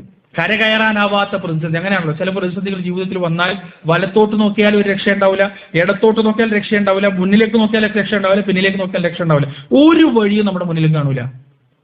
അങ്ങനെയുള്ള സമയത്താണ് ഈമാനില്ലാത്ത മനുഷ്യന്മാർ ആത്മഹത്യ ചെയ്യുക. ഈമാനില്ലാത്ത മനുഷ്യന് ഒറ്റ വഴിയേ ഉള്ളൂ, മേലേക്ക് പോവുക. വലത്തോട്ടും പോകാൻ കഴിയില്ല, ഇടത്തോട്ടും പോകാൻ കഴിയില്ല, മുന്നോട്ടും പോകാൻ കഴിയില്ല, പിന്നോട്ടും പോകാൻ കഴിയില്ല, പിന്നെ അങ്ങോട്ട് പോകും, മേലോട്ട് പോകുക, അല്ലെങ്കിൽ താഴോട്ട് പോവുക. ഇതേ രക്ഷ ഉണ്ടാവുള്ളൂ. അങ്ങനെയാണ് ആളുകൾ ആത്മഹത്യ ചെയ്യുന്നത്. അതേപോലെ ഈ മനുഷ്യൻ തീരുമാനിച്ചു ആത്മഹത്യ ചെയ്യാൻ. പക്ഷെ അദ്ദേഹം ഒരു കാര്യം കൂടി തീരുമാനിച്ചു, ഒറ്റക്ക് മരിക്കൂല. അങ്ങനെ അദ്ദേഹം ഭാര്യയോട് ചർച്ച ചെയ്തു, എന്താ നമുക്ക് ചെയ്യാം, നമുക്ക് മരിക്കാം, ഒരുമിച്ച് മരിക്കാം, ഞാനില്ലാതെ നിങ്ങൾക്ക് ജീവിക്കാൻ പറ്റുമോ? ഭാര്യ പറഞ്ഞു, ഒരിക്കലും പറ്റൂല. നമ്മൾ രണ്ടുപേരും ഇല്ലാതെ നമ്മുടെ ചെറിയ 2 പെൺമക്കൾക്ക് ജീവിക്കാൻ പറ്റുമോ? ഒരിക്കലും പറ്റൂല. അവരിട്ട് ഫുട്ബോൾ തട്ടും കുടുംബക്കാർ, ഒരിക്കലും പറ്റൂല. നമുക്ക് 4 പേർക്ക് ഒരുമിച്ച് അങ്ങോട്ട് ജീവിതം അവസാനിപ്പിക്കാം. എന്താണ് അതിന് വഴി? തൂങ്ങി മരിക്കാൻ കഴിയില്ല. ചെറിയ മക്കൾ തൂങ്ങി മരിക്കുന്നത് കണ്ടു നിൽക്കാനുള്ള അവസ്ഥ നമുക്കില്ല, അതിന് കഴിയൂല എന്ന് പറഞ്ഞു. പിന്നെ എന്താണ് വഴി? നമുക്ക് 4 പേർക്കും ഒരുമിച്ച് എന്ത് ചെയ്യാം? വിഷം കഴിക്കാം. ആ വിഷം കഴിച്ചിട്ട് നമുക്ക് 4 പേർക്കും ഒരുമിച്ച് രാത്രി കിടന്നുറങ്ങാം. രാവിലെ പിന്നെ ആരും എഴുന്നേൽക്കൂല. 4 പേരും ഒരേ കട്ടിൽ അങ്ങോട്ട്. അങ്ങനെ അവർ രാത്രി കഴിക്കാനുള്ള ഭക്ഷണത്തിൽ വിഷം ചേർത്തു, വിഷം കലർത്തി. അങ്ങനെ അത് കഴിക്കാനുള്ള സമയം, അത്താഴം കഴിക്കാനുള്ള സമയം, ശരിക്കും പറഞ്ഞാൽ അയാളുടെ ഒരു മാനസികാവസ്ഥ നിങ്ങളൊന്ന് ആലോചിച്ച് നോക്ക്. കുട്ടികൾ അപ്പുറത്ത് കളിച്ചുകൊണ്ടിരിക്കാൻ, പഠിച്ചുകൊണ്ടിരിക്കാൻ. ആ കുട്ടികൾ അറിയുന്നില്ല തങ്ങൾക്കുള്ള വിഷം കലർത്തിയ അത്താഴം റെഡിയായിട്ടുണ്ട്. ആ കുട്ടികൾ അറിയുന്നില്ല. ആ കുട്ടികളുടെ കാര്യം ആലോചിച്ച് ഇയാളുടെ മനസ്സിൽ ഭയങ്കര ടെൻഷനും പ്രയാസവും ഇങ്ങനെ കഴിഞ്ഞുകൊണ്ടിരിക്കുകയാണ്. എങ്ങനെയാണ് കുട്ടികളെ കൊല്ലുക? നമ്മൾ രണ്ടുപേരും ജീവിതത്തിന്റെ ആസ്വാദനങ്ങളൊക്കെ കഴിഞ്ഞു, ഒരുവിധം ആസ്വാദനങ്ങളൊക്കെ കഴിഞ്ഞു. കുട്ടികള്, പറക്കമുറ്റാത്ത മക്കൾ, അവരൊന്നും അറിഞ്ഞിട്ടില്ല, ജീവിതം എന്താണെന്ന് മനസ്സിലായിട്ട് പോലും ഇല്ല. അയാളുടെ മനസ്സിൽ ഇങ്ങനെ ബേജാറും പ്രയാസവും അങ്ങനെ ഉണ്ടല്ലോ. ബേജാറായി കഴിഞ്ഞാൽ ഓരോ മനുഷ്യന്മാരും ഓരോന്നാ ചെയ്യുക. ചില മനുഷ്യന്മാർ നല്ലോണം ഭക്ഷണം കഴിക്കും, ചില മനുഷ്യന്മാർ കിടന്നങ്ങോട്ട് ഉറങ്ങും, ചില മനുഷ്യന്മാർ തെക്ക് വടക്ക് അങ്ങനെ നടക്കും. ഇതാണ് ഓരോരുത്തരും ഓരോന്നാണ് ചെയ്യുക. പ്രയാസം വന്നു കഴിഞ്ഞാൽ ഈ മനുഷ്യൻ തന്നെ സിറ്റിംഗ് റൂമിൽ അങ്ങോട്ടും ഇങ്ങോട്ടും ഇങ്ങനെ നടക്കുക, കുറെ നേരം ചെയറിൽ ഇരിക്കുക. കൊണ്ടും അദ്ദേഹം തന്നെ പങ്കുവെക്കുന്ന അനുഭവമാണ്. അങ്ങനെ അവസാനം ആ മനുഷ്യൻ തന്റെ ഇരിപ്പിടത്തിലിരുന്നു. ആ ചിന്തകളുടെ ഭാരം താങ്ങാനാവാതെ മനുഷ്യൻ ആ ഇരിപ്പിടത്തിലിരുന്നപ്പോ തന്റെ ഷെൽഫിലേക്ക് വെറുതെ ഒന്ന് നോക്കിയതാണ്. ആ ഷെൽഫിൽ ഒരു പുസ്തകത്തിലേക്ക് അയാളുടെ കണ്ണുകൾ ഉടക്കി, ഒരു ഗ്രന്ഥത്തിലേക്ക് അയാളുടെ കണ്ണുകൾ ഉടക്കി. ആ ഗ്രന്ഥം പരിശുദ്ധ ഖുർആനാണ്. അതെങ്ങനെ ആ ഷെൽഫിൽ എത്തിയെന്ന് പോലെ അയാൾക്ക് ഓർമ്മയില്ല. ആരാണ് അയാൾക്ക് ഖുർആൻ കൊടുത്തതെന്ന് പോലെ അയാൾക്ക് ഓർമ്മയില്ല. പക്ഷെ അയാൾ ആ ഇരിപ്പിടത്തിന് എഴുന്നേറ്റു. എന്തോ അയാൾക്കൊരു ഉൾവിളി. അയാൾ ആ പരിശുദ്ധ ഖുർആൻ എടുത്തു. അയാൾ വീണ്ടും ചെയറിലേക്ക് വന്നു. ഖുർആൻ ഇങ്ങനെ തുറന്നപ്പോ നേരെ കാണുന്നത് വലാ തഖ്തുലു ഔലാദക്കും മിൻ ഇംലാഖ് നഹ്നു നർസുഖുക്കും വഇയ്യാഹും. ദാരിദ്ര്യം കൊണ്ട് നിങ്ങൾ മക്കളെ കൊന്നളരുത്, ഞാനാണ് അവർക്കും നിങ്ങൾക്കും ഭക്ഷണം. നേരെ കിട്ടുന്നത് അതാണ്. അപ്പൊ നിങ്ങൾ വിചാരിക്കും അതൊക്കെ ഉണ്ടാവുമോ? സഹോദരങ്ങളെ, അങ്ങനെ ഉണ്ടാവും. പരിശുദ്ധ ഖുർആൻ, എനിക്ക് മിമ്പർന്ന് പലപ്പോഴും അനുഭവങ്ങൾ ഉണ്ടായിട്ടുണ്ട്. ഞാൻ ഒരു അനുഭവം പറയാം. ഇവരോട് ഞാനൊരു വിഷയം തയ്യാറാക്കി, ഖുതുബ പറയാൻ വിഷയം തയ്യാറാക്കി, ഹദീസ് നോട്ട് ചെയ്തു, ചരിത്രം നോട്ട് ചെയ്തു, അതിനാവശ്യമായ സംഗതികളൊക്കെ നോട്ട് ചെയ്തു. പ്രധാനപ്പെട്ടൊരു കാര്യം മറന്നു, വളരെ പ്രധാനപ്പെട്ടൊരു കാര്യം മറന്നു. ഖുർആൻ ആയത്ത് നോട്ട് ചെയ്തില്ല. അത് ഭയങ്കര ഉണ്ടാവാൻ പാടില്ലാത്തതാണ്. പക്ഷെ എന്തോ ഖുർആൻ ആയത്ത് നോട്ട് ചെയ്യാൻ ഞാൻ മറന്നു. ആ വിഷയവുമായി ബന്ധപ്പെട്ട് ഖുതുബയുടെ തുടക്കത്തിൽ ഓതേണ്ട ആ ആയത്ത് നോട്ട് ചെയ്യാൻ മറന്നു. അങ്ങനെ മിമ്പറിൽ കയറി ഇത് ഓർമ്മ വരുന്നത് സലാം പറഞ്ഞിരുന്നിട്ട് മുഅദ്ദിൻ ഹയ്യാൽ അൽ ഫലാ പറയുമ്പോഴാണ് ഈ സംഗതി ഓർമ്മ വരുന്നത്. പടച്ചോൻ എന്ത് ചെയ്യും? എന്താണ് പരിഹാരം? ഞാൻ വെറുതെ ഖുർആൻ എടുത്ത് ആ ഖുർആൻ ഇങ്ങനെ തുറന്നപ്പോ സത്യത്തിന് എനിക്ക് രോമം എഴുന്നേറ്റുന്നു പോയി. ആ വിഷയത്തിൽ എന്റെ മനസ്സിൽ എവിടെയും ഓർമ്മയില്ലാതിരുന്ന അതേ വിഷയം ഖുർആനിന്റെ അതേ പേജിൽ സംഗതി എത്തി. സുബ്ഹാനല്ലാഹ്, വല്ലാത്തൊരു അനുഭവമായിരുന്നത്. അതിനുശേഷവും അതുപോലുള്ള അനുഭവങ്ങൾ വേറെ ഉണ്ടായിട്ടുണ്ട്. അപ്പൊ അതൊന്നും അസംഭവ്യമല്ല, സംഭവിക്കാം. ഖുർആനുമായി ബന്ധപ്പെട്ട് സംഭവിക്കാവുന്നതാണ്. ഈ മനുഷ്യനും അതാണ് സംഭവിച്ചത്. തുറന്നപ്പോ അദ്ദേഹം കാണുന്നത് വലാത്തഖ്തുലു ഔലാദകും മിൻ ഇംലാഖ് നഹ്നു നർസുഖുകും വഇയ്യാഹും, നിങ്ങളുടെ കുട്ടികളെ ദാരിദ്ര്യം ഭയന്ന് കൊന്നുകളയരുത്. ആ മനുഷ്യനെ സംബന്ധിച്ചിടത്തോളം പിന്നെ എന്താണ് അയാൾക്ക് ചെയ്യാൻ സാധിക്കുക? അയാൾ തൊട്ടപ്പുറത്ത് ചെയ്യാൻ പോകുന്ന ഒരു സംഗതിയെ കുറിച്ചാണ് ഖുർആൻ സംസാരിക്കുന്നത്. ഉമർ റളിയല്ലാഹു അൻഹുവിനോട് സംസാരിച്ച പോലെ, ഉമർ റളിയല്ലാഹു അൻഹുവിന്റെ മനസ്സിനെ മതിക്കുന്ന ഓരോ സംശയങ്ങൾക്കും പ്രശ്നങ്ങൾക്കും ഖുർആൻ അടുത്തടുത്ത ആയത്തിൽ മറുപടി പറഞ്ഞു കൊടുത്ത പോലെ ഈ മനുഷ്യന്റെ മനസ്സിനെ മതിക്കുന്ന ഒരു വേവലാതിക്കുള്ള പരിഹാരം എന്താ ഖുർആൻ പറഞ്ഞു കൊടുക്കാണ്? കൊല്ലരുത്, അതാണ് അതിന്റെ പരിഹാരം. ചെയ്യരുത്, അതാണ് അതിന്റെ പരിഹാരം. ഈ മനുഷ്യനുണ്ടല്ലോ പ്രിയപ്പെട്ടവരെ, ഖുർആൻ അവിടെ തൽക്കാലം അടച്ചു വെച്ചിട്ട് നേരെ ഭാര്യയോട് പോയി പറഞ്ഞു, വിഷം കഴിക്കുന്നുമില്ല, മരിക്കുന്നുമില്ല, എന്ത് പ്രശ്നമാണെങ്കിലും നമുക്ക് നേരിടാമെന്ന് പറഞ്ഞു. ഈ മനുഷ്യൻ വിഷം കലർത്തിയ താഴം അതുപോലെ വേസ്റ്റിൽ കൊണ്ടുപോയിട്ടു. തിരിച്ചു നേരെ ഭാര്യയുടെ മക്കളുടെ അടുത്തേക്കല്ല വന്ന്, തിരിച്ചു നേരെ സിറ്റിംഗ് റൂമിലേക്ക് വന്നു. ഖുർആൻ വായിക്കാൻ തുടങ്ങി. ഓരോ വചനങ്ങളും അയാളെ സ്വാധീനിച്ചു. ഓരോ വചനങ്ങളും മരണത്തിന്റെ വക്കിലായിരുന്ന തന്നെയും തന്റെ കുടുംബത്തെയും ആത്മഹത്യ എന്ന വലിയ വിഡ്ഢിത്തത്തിൽ നിന്ന് കൈപിടിച്ചു കയറ്റിയ ആ ഗ്രന്ഥത്തോട് അയാൾക്ക് എന്തെന്നില്ലാത്ത അഭിനിവേശം തോന്നി, എന്തെന്നില്ലാത്ത സ്നേഹം തോന്നി. അയാൾ വായിക്കാൻ തുടങ്ങി. ഓരോ വചനങ്ങളും അയാളെ കരയിപ്പിച്ചുകൊണ്ടേയിരുന്നു. എപ്പോഴോ അഷ്ഹദു അല്ലാ ഇലാഹ ഇല്ലല്ലാഹ് വഅഷ്ഹദു അന്ന മുഹമ്മദ് റസൂലുള്ളാഹ് എന്ന കലിമ ചൊല്ലി അയാൾ ഇസ്ലാം സ്വീകരിക്കുകയും ചെയ്തു. ഞാൻ ഈ സംഭവം കേൾക്കുന്നത് ആന്തമാനിൽ ഒരു പ്രോഗ്രാം ഉണ്ടായപ്പോ ആ പ്രോഗ്രാമിൽ വെച്ച് എം അക്ബർ സാഹിബ് പറഞ്ഞൊരു സംഭവം ഇത്. അത് കേട്ടതിന് ശേഷം, അത് കേട്ടിട്ട് അവിടെ ഇരുന്ന് ഞാൻ കരഞ്ഞു പോയിട്ടുണ്ട്. അത് കേട്ടതിന് ശേഷം എല്ലാ ഖുർആനെ കുറിച്ച് പറയുന്ന എല്ലാ വേദികളിലും ഞാനിത് പങ്കുവെക്കാറുണ്ട്. പ്രിയപ്പെട്ടവരെ, പരിശുദ്ധ ഖുർആൻ ഹൃദയങ്ങളോട് സംസാരിക്കും. പരിശുദ്ധ ഖുർആൻ ഹൃദയങ്ങൾക്ക് വെളിച്ചം നൽകും. എത്രയോ ആളുകൾക്ക് നൽകിയിട്ടുണ്ട്, എത്രയോ മനുഷ്യന്മാർക്ക് നൽകിയിട്ടുണ്ട്. ഞാൻ മട്ടന്നൂർ എയർപോർട്ട് പള്ളിയിൽ ഒരൊട്ട ഖുതുബ പറഞ്ഞപ്പോ എനിക്കുണ്ടായ ഒരു അനുഭവമാണ്. ഖുതുബ പറഞ്ഞ് താഴേക്ക് ഇറങ്ങിയപ്പോ ഒരു ചെറുപ്പക്കാരൻ, ആ ആയത്ത് ഏതാണെന്ന് ഞാൻ മറന്നുപോയിട്ടോ, ആയത്ത് ഏതാണെന്ന് ഞാൻ മറന്നിട്ടുണ്ട്. ആ ചെറുപ്പക്കാരന് ഖുതുബ കഴിഞ്ഞിട്ട് എന്റെ കൈ പിടിച്ചിട്ട് അവൻ കരയാണ്. എന്നിട്ട് അവൻ പറയാണ്, മാസങ്ങളായി എന്റെ മനസ്സിൽ കുറെ സംശയങ്ങളായിരുന്നു, ഒരുപാട് സംശയങ്ങളായിരുന്നു. ഇന്ന് എന്നെ പഠിച്ചവനോട് എത്തിച്ചതാണ്. ഓനെന്തോ റൂട്ടിലെ സെയിൽസ്മാൻ ആണ്. അപ്പൊ യാദർശികമായിട്ട് പള്ളിയിലേക്ക് കയറിയത്. ഇന്നെന്തോ പഠിച്ചവൻ എന്നെ ഇവിടെ എത്തിച്ചതാണ്. നിങ്ങളുടെ ഇന്നത്തെ വിഷയം എന്റെ സംശയത്തെ മുഴുവനും ഇല്ലാതാക്കി കളഞ്ഞു. ആ ആയത്ത് ഏതാണ്? സൂറത്തുൽ ഹദീദിലെ ആയത്താണ്. അത് ഇതുമായിട്ട് നമ്മൾ ചിന്തിച്ചാൽ എന്താണ് ഇസ്ലാമിനെ കുറിച്ചുള്ള സംശയം? ഒരു യുക്തിവാദത്തിലേക്ക് പോകുന്ന സംശയത്തിന് ഇതിലെവിടെയാണ് മറുപടി നമ്മൾ ചിന്തിച്ചാൽ അറിയില്ല. പക്ഷെ ആ യുവാവിന്റെ സംശയ ദൂരീകരണത്തിന് ആ പരിശുദ്ധ ഖുർആനിന്റെ വചനങ്ങൾ പ്രാപ്തമായിരുന്നു. കണ്ണീരോട് അവൻ പറഞ്ഞു, എന്റെ സംശയങ്ങൾ തീർന്നു. ഇങ്ങനെ എത്ര അനുഭവങ്ങൾ മനുഷ്യന്മാർക്ക് ഉണ്ടായിട്ടുണ്ടെന്ന് പ്രിയപ്പെട്ടവർ. ഒരു പെൺകുട്ടി, അവളുടെ ഡിപ്രഷൻ, ആ ഡിപ്രഷൻ മുഴുവനും ഇല്ലാതാവാൻ പരിശുദ്ധ ഖുർആനിലെ സൂറത്തു തക്കാസുറാണ് കാരണം എന്ന് പറഞ്ഞത്. സൂറത്തു തക്കാസുർ, അൽഹാത്തുമുത് തക്കാസുർ ഹത്താ സുർത്തുമുൽ മഖാബിർ കല്ലാ സൗഫ തഅലമൂന സുമ്മ കല്ലാ സൗഫ തഅലമൂൻ. ഇതിലെന്തോ ഡിപ്രഷനെ കുറിച്ച് എന്തെങ്കിലും സംസാരിക്കുന്നുണ്ടോ? വിഷാദ രോഗത്തെ കുറിച്ച് ഈ അധ്യായത്തിൽ ഒന്നും സംസാരിക്കുന്നില്ല. പക്ഷെ ഈ അധ്യായം പാരായണം ചെയ്തതോടുകൂടി ആ അധ്യായം ഹൃദയത്തോട് പലതും സംസാരിക്കുകയും മനസ്സിൽ നിന്ന് ഡിപ്രഷൻ അപ്രത്യക്ഷമാവുകയും ചെയ്യുന്നതാണ്. എന്ന് കരുതി ഡിപ്രഷനുള്ള ആളുകൾക്ക് സൂറത്തു തക്കാസുർ ഓതി കൊടുക്കാന്നല്ല പറഞ്ഞത്. ഒരു ഡിപ്രഷനുള്ള ഒരു മനുഷ്യനോട് സൂറത്തു തക്കാസുറിലൂടെയാണ് അള്ളാഹു സംസാരിച്ചതെങ്കിൽ വേറെ മനുഷ്യനോട് വേറെ സൂറത്തിലൂടെയും വേറെ ആയത്തിലൂടെയുമാണ് അള്ളാഹു സുബ്ഹാനഹു വ തആല സംസാരിക്കുക. ഓരോ വ്യക്തികളോടും വ്യത്യസ്തമായി പരിശുദ്ധ ഖുർആൻ സംസാരിക്കും. ഓരോ വ്യക്തികളുടെ ഹൃദയങ്ങളോടും വ്യത്യസ്തമായി പരിശുദ്ധ ഖുർആൻ സംസാരിക്കും. ആ ഒരു ഖുർആനിന്റെ വെളിച്ചം നേടിയെടുക്കാനുള്ള ജുഹ്ദ് നമ്മുടെ ഭാഗത്തുനിന്നുണ്ടാവണം, ശ്രമം നമ്മുടെ ഭാഗത്തുനിന്നുണ്ടാവണം. നമ്മൾ ഖുർആനുമായി എടുക്കാൻ തുടങ്ങിക്കഴിഞ്ഞാൽ ഖുർആൻ നമ്മളുമായി ഓടിയെടുക്കും. ഖുർആൻ നമ്മോട് ചേർന്ന് നിൽക്കും, ഖുർആൻ നമ്മുടെ ഹൃദയത്തോട് പറ്റി നിൽക്കും. നമുക്ക് ജീവിതത്തിൽ എല്ലാത്തിനുമുള്ള പരിഹാരം പരിശുദ്ധ ഖുർആൻ പറഞ്ഞു തരും. അല്ലാഹു സുബ്ഹാനഹു വ തആല നമ്മുടെ ഹൃദയത്തിന്റെ വസന്തമായി, നമ്മുടെ നെഞ്ചിന്റെ നൂറായി, പ്രകാശമായി പരിശുദ്ധ ഖുർആനിനെ തരുമാറാകട്ടെ. ആ പരിശുദ്ധ ഖുർആന്റെ അനുയായികളും വക്താക്കളും പ്രചാരകരും പ്രബോധകരുമായി ജീവിച്ചു മരിക്കാൻ അല്ലാഹു സുബ്ഹാനഹു വ തആല നമ്മെ ഇവരെയും അനുഗ്രഹിക്കുകയും ചെയ്യുമാറാകട്ടെ. റബ്ബനാ ആതിനാ ഫിദ്ദുനിയ ഹസന വഫിൽ ആഖിറതി ഹസനത വഖിനാ അദാബന്നാർ. വആഖിറു ദഅവാനാ അൽഹംദുലില്ലാഹി റബ്ബിൽ ആലമീൻ. അസ്സലാമു അലൈക്കും.